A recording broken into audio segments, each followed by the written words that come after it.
The Lord be with you. I'm Deacon Keith Fournier, and our first reading is from the letter of St. James.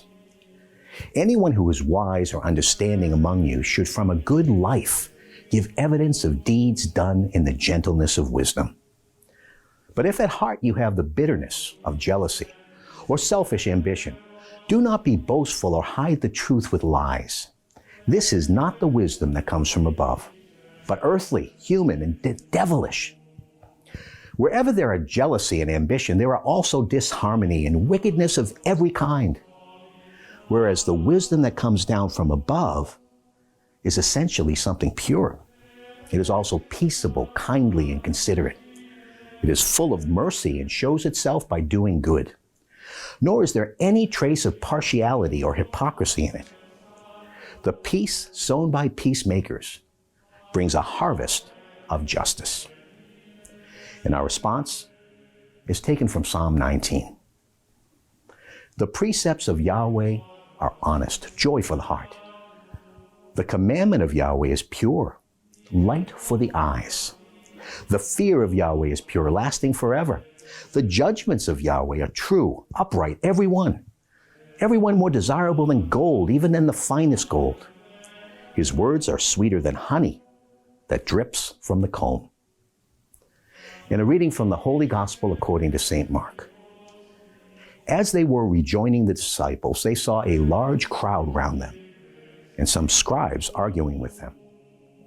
At once, when they saw him, the whole crowd were struck with amazement and ran to greet him. And he asked them, "What are you arguing about with them?" A man answered him from the crowd, "Master, I've brought my son to you. There is a spirit of dumbness in him, and when it takes hold of him, it throws him to the ground, and he foams at the mouth and grinds his teeth and goes rigid. And I asked your disciples to drive it out, and they were unable to."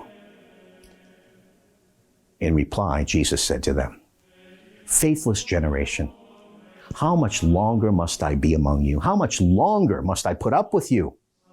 Bring him to me." They brought the boy to him, and at once the spirit of dumbness threw the boy into convulsions, and he fell to the ground and lay writhing there, foaming at the mouth. Jesus asked the father, "How long has this been happening to him?" "From childhood," he said, "and it has often thrown him into fire and into water in order to destroy him. But if you can do anything, have pity on us and help us." "If you can," retorted Jesus, "everything is possible for one who has faith." At once the father of the boy cried out, "I have faith. Help my lack of faith." And when Jesus saw that a crowd was gathering, he rebuked the unclean spirit.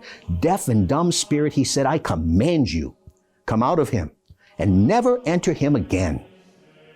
Then it threw the boy into violent convulsions and came out shouting.